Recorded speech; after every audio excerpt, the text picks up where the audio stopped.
So our sessions today are on recalls with Hazel and all the puppers. We do have her on a long line because remember, you want to have a backup plan. First of all, if you're practicing recalls, we obviously have a lot of land and we don't have a lot of cars on the road. So it's pretty safe. If the dogs did take off, they're safe. So first of all, be careful where you practice this if you do decide to take her off leash. Otherwise, you can get a long line. They have 15 feet, 20 feet, 30 feet.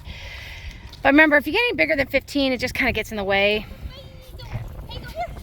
Good. So what we're looking for is for her to recall or come to Shannon while she's sniffing something really interesting, while she's looking at something really interesting.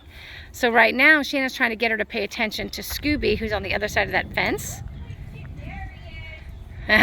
She goes, I'm coming. I'm coming. And right now we are reinforcing with some treats, but we can start phasing that out. For every 3 times she comes to you, she only gets a treat 1 time. Good. She's like, I don't care. So another thing we're going to try to do is go in the front yard. Most of the dogs have not had a lot of experience in Shannon's front yard. So there's a lot of new smells out here, which is going to entice her. She caught a whiff of something. We're also going to try to do recalls out of sight. So Shannon's hiding up there by the car. Hazel, here! Come on, Hazel!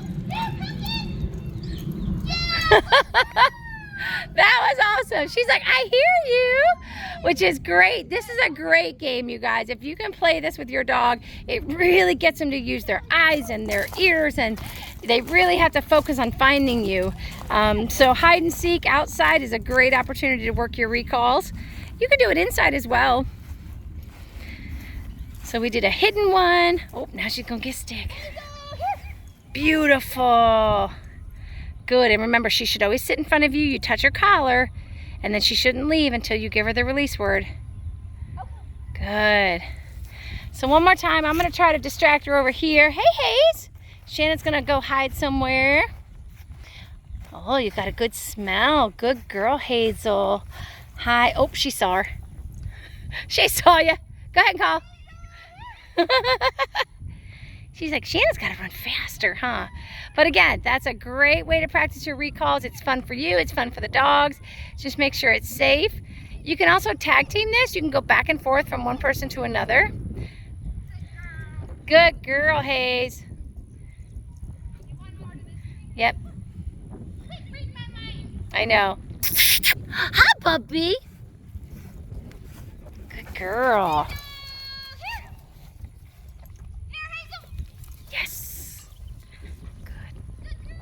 She's like, where? I see you behind the tree.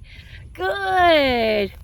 So recalls are really important to work every single day. Even if you just do 3 or 4 recalls 1 time a day in your house, outside. If you have her on a leash and you're walking her, you're taking her for a walk, let her sniff and just add 3 recalls to every single walk you go on.